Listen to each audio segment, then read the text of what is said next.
lo tanto, hay una magnificación del mensaje evangélico por parte de la izquierda. Pero, naturalmente, también lo hay por parte de la derecha. Yo les animo fervorosamente a que ustedes compren cada semana, yo lo hacía al principio, ahora ya me ha empezado a aburrir un poco, un semanario que se llama Alba, ¿no? Que es un semanario maravilloso, ¿no? Es una especie, efectivamente, Alba, ¿no? Yo creo que deberían poner cada día ese subtexto que yo prefiero en los diarios, ¿no? Hoy amaneció, ¿no? Es maravilloso, es una auténtica exposición de, bueno, de todo aquello que combatimos y de todo aquello que hace al hombre desgraciado, ¿no? Realmente, ¿no? Bueno, pues Alba, como semanario, digamos, enfrentado al público, ¿no? Pero también, por ejemplo, medios mucho más homogéneos e instalados en la conciencia española, como ABC, también enfatizan de una manera extraordinariamente intensa, a mi modo de ver, el mensaje evangélico. Ellos, en el convencimiento de que la exposición de ese mensaje evangélico contribuye a ganar fieles para sus iglesias políticas o culturales. ¿Pero qué hay en la realidad? Evidentemente, en la realidad no hay ninguno de estos dos extremos. En la realidad de la gente y de los ciudadanos hay una tibieza europea, yo creo en ese sentido plenamente homologada a todos los países europeos, respecto a la fatalidad o inexorabilidad del mensaje evangélico. Es decir, es una de las, yo creo que es uno de los decalages, del gap más singular entre lo que publican los medios y la representación que los medios hacen y lo que realmente sucede en la calle, sucede entre los ciudadanos.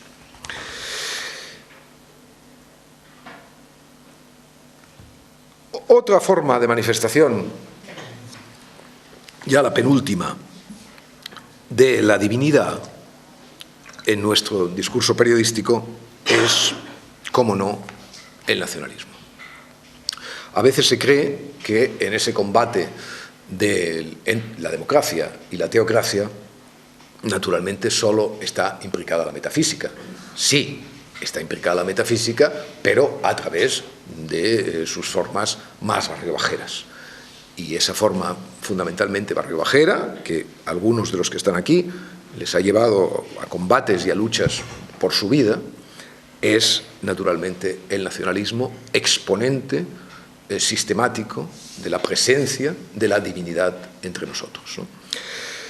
El nacionalismo funciona, es muy extraordinariamente sencillo hacer analogías constantes entre la religión y el nacionalismo, ¿no? Hasta el punto de que se confunden, ¿no? Igual que ante algunas formas, ¿no? Por ejemplo, todos los asuntos vinculados con el tema de las lenguas o con el tema del lenguaje en sí. Pero no hay duda de que los medios de comunicación españoles, y ahí sí que podríamos hacer alguna excepción en el pensamiento único, pero solo alguna excepción minoritaria, tienen perfectamente asumido algo que me parece, bueno, algo contra lo que hemos luchado los laicos con muy escasa fortuna en España en estos 30 años. El sistema mediático español ha consagrado el nacionalismo como una premisa obligatoria para hacer política. Es decir, como un axioma. Algo que también lo emparenta, desde luego, con el carácter religioso. Ni en el País Vasco, ni en Cataluña, ni tampoco cada vez más en Galicia, prácticamente el discurso periodístico siempre acaba topando con el axioma nacionalista. Es decir, cuando uno, por ejemplo, discute, y estos días está de actualidad, como saben ustedes, la organización lingüística española, en realidad la discusión se acaba enseguida, porque no hay discusión sobre artefactos racionales. No puede haber una discusión entre artefactos racionales cuando uno plantea a su interlocutor el hecho grotesco, por ejemplo, de que un ciudadano español no pueda estudiar en su propia lengua en el territorio español, ¿no? En Francia ha habido ahora una interesante polémica con la Academia Francesa, vinculada también con el estatus de las lenguas regionales. Una discusión que conozco bien y que demuestra algo para nosotros interesante. Si algún francés, bretón, normando, de cualquier localidad, le dijeran que su hijo no puede estudiar en lengua francesa en ningún confín del territorio, bueno, se echaría las manos a la cabeza, ¿no? Por muy partidario que fuera, incluso del estatus ese cultural e incluso político de las lenguas regionales. Bueno, porque es la reacción del poder político ante este último manifiesto. Es decir, naturalmente no se discute lo que dice el manifiesto, porque lo que dice el manifiesto no se puede discutir. No se puede discutir. Se discute lo que no dice el manifiesto. Por ejemplo, se discute que el castellano no está en peligro, como si todos no supiéramos que el castellano no está en peligro, naturalmente. Entre otras cosas no puede estar en peligro porque no hay ninguna lengua que pueda estar en peligro, para empezar. Las que están en peligro son las personas y no las lenguas. Eso para empezar, para esta precisión metodológica, me parece que es una precisión interesante. Nosotros no podemos ser idealistas por error, pero no por error contumaz, por lo tanto, etc. Pero, ¿qué sucede? ¿Por qué esa discusión no puede plantearse en términos racionales? Porque sobrevuela la premisa obligatoria. Es decir, no, ellos en el fondo lo saben, no pueden discutir. Ellos tienen que partir como parte la visión teocrática o religiosa en la explicación del mundo. Es decir, parten de un hecho dado. Dawkins, cuando en el espejismo de Dios dice que plantea una cosa, él asume en un momento determinado la dificultad y el azar de la vida creada por selección natural, ¿no? Él dice que efectivamente eso es deslumbrante, ese azar, pero que para evitar la caída en la metafísica basta con pensar qué azar infinitamente más grande debería justificar la existencia de Dios. Bueno, es un argumento, a mi modo de ver, de mucho peso. Bueno, pues igualmente nuestros metafísicos lingüísticos llega un momento en que todas sus posturas solamente se pueden resumir en la premisa dada, como, desde el punto de vista religioso, fue la palabra dada. Es decir, hay un axioma, hay un tope. Lo más delicado, más allá de las incoherencias intelectuales, es la práctica, naturalmente, porque este dogma, adhiriéndose además a las formas más brutales, toscas de la teocracia, ha organizado exactamente en sentido teocrático la vida, la política y la cultura en muchas comunidades españolas. Hasta el punto, y me permitirán ustedes un viaje hacia el otro lado, que resulta de un patetismo y de un desconsuelo intelectual y casi sentimental ver cómo gente tan bien intencionada han puesto estos días la existencia y la necesidad de los derechos individuales y de los derechos ciudadanos al socaire de una pelota de fútbol. O sea, es tan extraordinariamente delicada y frágil la respuesta laica y ciudadana ante el agobio de la teocracia nacionalista, que uno ha visto, incluso ha visto con el corazón un pelín acelerado, que ya es terrible vérselo en uno mismo, ¿no? Que esa respuesta, o sea, que esa reivindicación de los derechos ciudadanos, que esa reivindicación de los estados de derecho, al final, o sea, ha vivido su instante de gloria en chándal. Es algo extravagante. Pero así ha sido. Bien, acabo ya. Hay una última, y me permitirán ustedes, literaria, característica del mensaje divino en los periódicos. Miren, el periodismo es un oficio que yo creo que en un momento determinado tuvo, no lo sé de cuándo, no lo sé en qué lugar de la modernidad, pero estoy seguro, y algún día lo fijaré, esa es mi esperanza intelectual al menos, de que en un momento al periodismo moderno se le planteó una bifurcación, un cruce de caminos. Por un lado tenía la literatura, el mito, y por el otro tenía la ciencia. No sé por qué extraña, o sí sé alguna cosa, pero no sería objeto de este curso. Evidentemente el periodismo eligió la literatura, ¿no? Eligió el mito, eligió la explicación poética de la realidad, eligió el arquetipo, abdicó de la historia explicada uno por uno, generalizó, acudió a manifestaciones como el destino, el ambiente, para explicar complejos, difíciles fenómenos sociales, y muchas veces en su descripción de pequeñas nimiedades que afectaban a personas, asesinatos, terremotos, etc., en vez de acudir a la ciencia, o en vez de acudir a la explicación racional, acudió al mito. Como un novelista, ayer lo comentaba con mi amigo Pepe Lázaro, como esos novelistas que trabajan sobre hechos reales, ellos dicen, ¿no? O como esos, para ser más exactos, o como esos biógrafos o reporteros que quieren hacer una especie de melange, ¿no?, entre lo real y lo ficticio, y entonces que empiezan investigando, pues, no sé, se plantean hacer una investigación sobre Cristóbal Colón, ¿no?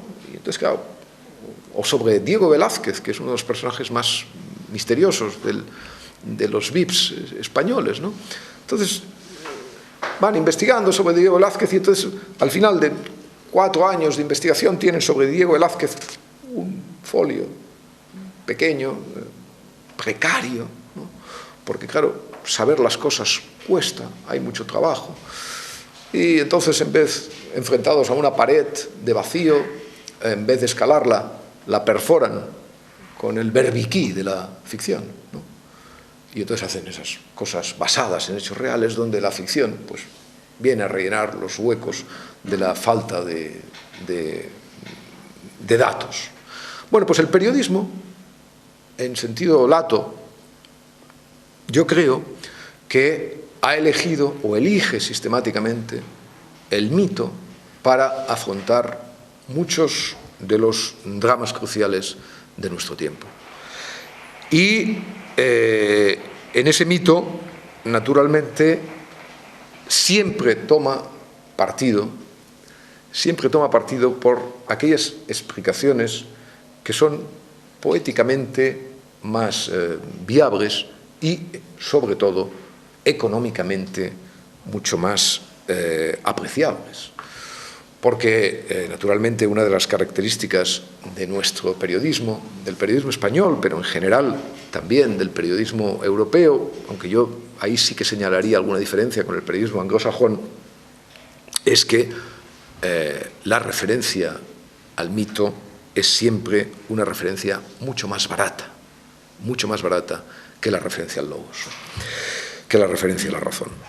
El periodismo, además, yo siempre digo que a la hora de dar cuenta, pues qué sé yo, de un crimen horrible, ¿no?, de alguien que ha abierto en canal a su madre y presentado el periodista en el lugar de los hechos, bueno, pues prefiere siempre darse un garbeo por el barrio y entonces ver cómo la del tercero Segundas dice: era un hombre muy normal. elegir preferentemente un cielo sombrío con los charcos de los suburbios y describir los olores inevitablemente de alcantarilla que rodean la vida de esa persona y concluir en efecto que el medio, ya se sabe desde Rousseau, pues mata al hombre, lo pervierte y convierte bellísimas personas en perfectos psicópatas. Bien. Cuánto más fácil habría sido el examen de un gen, ¿no?, para provocar a mis amigos culturalistas que puedan haber aquí. Bien, el periodismo, bromas aparte, ha elegido mal, ha elegido ese apego al mito que muchos le reprochamos. Y fíjense ustedes hasta qué punto, y con esto acabo, intentando acabar in bellezza, yo que soy una de las cosas que más me gustan del mundo es desactivar eufemismos en los periódicos, ¿no? Ya saben ustedes, esas palabras que atenúan otras palabras o esas expresiones que atenúan otras expresiones. El eufemismo es un animalito muy interesante porque están congregadas allí muchas de nuestras tragedias y de nuestras insuficiencias, ¿no?, y de nuestros usos sociales y morales, y etcétera, etcétera. Bueno, los eufemismos interesantes no son contra los que cree la gente, pues qué sé yo, limpieza étnica o guerra de pacificación o todas estas cosas, porque esos eufemismos, como decimos en Cataluña, se'ls veu al llautó, que no sé esto cómo podríamos traducir, ¿no? Se les ve el plumero, muy bien. O sea, son eufemismos rápidamente, claro, eufemismo descubierto, eufemismo desactivado, ¿no? Es decir, en cuanto tal, esto es como una mina, ¿no? Viene el TEDx y yo, pues, tal, y ya está, ¿no? Punto, ¿no? Pero lo interesante son aquellos eufemismos en los que uno no repara, ¿no? Porque esos son los que siguen actuando en la conciencia, ¿no? Esos son los que tienen su, bueno, pues su lógica y su potencia. Y entre los que prefiero, casi el que más prefiero de todos, está ese de la frase banal, bueno, está el periodista escribiendo sobre un atraco, la policía ha detenido a 3 de los autores del atraco, se llaman José Luis Pérez, Rafael Fernández, Arcadio Espada, y entonces, punto, porque al principio ha dicho 4, vemos los nombres de 3, algo pasa, entonces el periodista pone punto y seguido.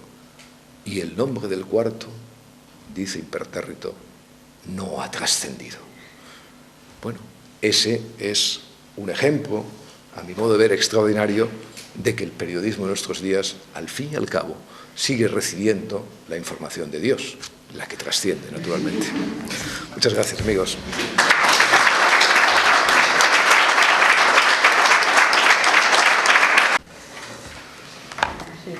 Sí, bueno, vamos a ver. A mí me gustaría comentar 2 cosas diferentes. Una, siguiendo la conversación de ayer, cuando Arcadio ha dicho esos novelistas que fabulan sobre hechos reales, o esos periodistas que a falta de datos y seguro de dificultades que presenta siempre la realidad deciden perforar el muro utilizando la ficción, a mí me parece que ese es totalmente disruptivo y se refiere a las cosas completamente distintas. Es decir, yo estoy de acuerdo con Arcadi en que la segunda, los periodistas o los historiadores o los retratadores de la realidad que meten en su trabajo elementos de ficción, están haciendo una trampa peligrosísima, suelen obtener los resultados nefastos y son gente absolutamente desaconsejable. El caso contrario, el de los novelistas que introducen en la ficción elementos de real, yo creo que es absolutamente imprescindible, que es algo que no solamente es digno, sino que es inevitable en la literatura desde los tiempos en que Cervantes, en la segunda parte del Quijote, pone a los personajes a comentar la repercusión que ha tenido la publicación de la primera, que no tiene, yo no le veo absolutamente ningún problema. Son 2 cuestiones que a mí me parece que no se pueden comparar porque yo creo que son 2 polos opuestos. Y bueno, el otro tema no tiene nada que ver con esto. Si preferís, hagamos este primero o... Como se acostumbre. No, adelante. Bueno, la otra cuestión se refiere a que me ha encantado esa observación acerca de que En todos los periódicos hay un especialista en religión, pero en ninguno parece ser que hay un especialista en ateísmo. Y a mí me da la sensación de que eso tiene mucho que ver con el núcleo de este curso y de esta iniciativa, que en cierto modo pues, está vinculado a una cierta conciencia de que hay una serie de lobos esteparios interesados en el pensamiento racional de las diferentes teologías que padecemos, y que de alguna manera pues, esto es un primer lugar de encuentro en el cual hay también cierta inquietud por ver qué más se puede hacer. Y en ese sentido yo creo que no sería malo, y esto no va tanto a Arcadi como a Teresa, el pensar en que de alguna manera pues, surja una red informal, unas vías de comunicación, una iniciativa de otra actividad, algo que conduzca hacia, yo no diría la formación de especialistas, sino de aficionados a la racionalidad, que puede tener, aunque con la democracia sea conveniente quitárselos algunos adjetivos, puede ser racionalidad escéptica, puede ser racionalidad laica. Yo creo que el término de humanismo secular es inutilizable, que es un término que funciona muy bien en inglés, que en castellano tiene unas connotaciones absolutamente impresentables, porque ambas palabras son muy débiles.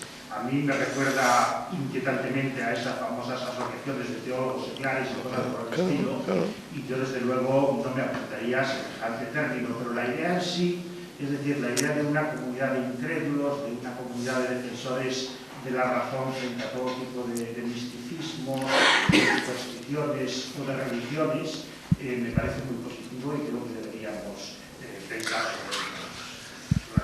Muy bien. No, tengo la palabra yo, o sea que por lo tanto déjame hablar a mí, solo faltaría, vamos a ver. O sea, le he dicho muchísimas veces a Teresa Jiménez Barbat eso que tú le estás diciendo. No con la precisión quizá con que lo ha dicho Pepe Lázaro, pero es tan obvio que eso no puede llamarse así, que me alegra como una ducha fértil eso que acabas de decirle a Teresa. Ahora Teresa contestará, naturalmente. Claro. A ver, lo que estás proponiendo, esto lo estuvimos hablando ayer. O sea, no necesariamente tiene que acogerse a algo como el humanismo secular, que plantea una estrategia, un posicionamiento y una postura ética en la sociedad. Es algo que es aparte. Yo lo voy a proponer como algo que puede responder como territorio común a personas que tienen unos valores. Sin embargo, lo que estás proponiendo de esta red de racionalistas, que hay algunas iniciativas que ha habido previas en España, yo creo que esto es muy interesante y no necesariamente está condicionado por lo otro. Yo te lo quería explicar, pero como no hemos tenido tiempo, pues me lo has planteado aquí. Esto no me lo dices a mí en la calle. El sintagma, el sintagma. No, pero Pepe habla del sintagma, o sea, el sintagma humanista. Ya, el problema es el sintagma, hombre. Ese es el tema de mañana, de todas formas. Pero bueno, el sintagma, claro. Nos hemos acogido al sintagma ese porque está muy homologado internacionalmente. Era por este motivo, porque ya hay, incluso la Wikipedia, que es la madre aquí a la que acudimos todos cuando buscamos una información de tipo popular, es que está muy reflejado ahí. Entonces esto es un beneficio cuando algo ya está muy instaurado internacionalmente. Pero bueno, eso lo vamos a poder discutir, no te preocupes. Me parece que había una primera cuestión. Una primera cuestión, sí. No, vamos a ver, yo ahora podría hacer una cosa fácil para contestarle a Pepe, que es decirle que tiene razón y que naturalmente yo, todas mis reflexiones sobre esta cuestión parten del estatuto de la persona que describe hechos y que por lo tanto jamás se me ocurriría mirar ese problema desde el punto de vista del novelista. Pero sería insatisfactorio. Sería para mí insatisfactorio el que dejáramos eso ahí y voy a intentar explicar por qué. Antes voy a explicar que Pepe Lázaro está naturalmente muy preocupado, les voy a dar a ustedes unas informaciones complementarias sobre este asunto, porque, claro, Pepe Lázaro está viviendo un momento muy difícil, ¿no? Acaba de escribir una biografía, ¿no? El personaje no lo voy a revelar porque ya lo hará él si le parece, pero, claro, una biografía en que naturalmente se cruza siempre lo real con lo ficticio, lo comprobable con lo que no es comprobable, lo socialmente admitido con lo que no es socialmente admitido, lo que se puede probar con lo que es difícilmente probable, etcétera, etcétera, etcétera. Por lo tanto, está el hombre en una situación realmente candente, ¿eh? De ahí su extrema sensibilidad ante esos asuntos, está en carne viva, ¿no? Y por lo tanto deben ustedes disculparle y tener en cuenta el contexto realmente dificultoso en el que se producen sus palabras. Bien, lo correcto, insisto, sería decir, tiene razón, yo no he dicho nunca nada similar, y es verdad, no lo he dicho, pero los problemas entre lo real y lo ficticio en nuestro mundo van mucho más allá de ese corte epistemológico, ¿no?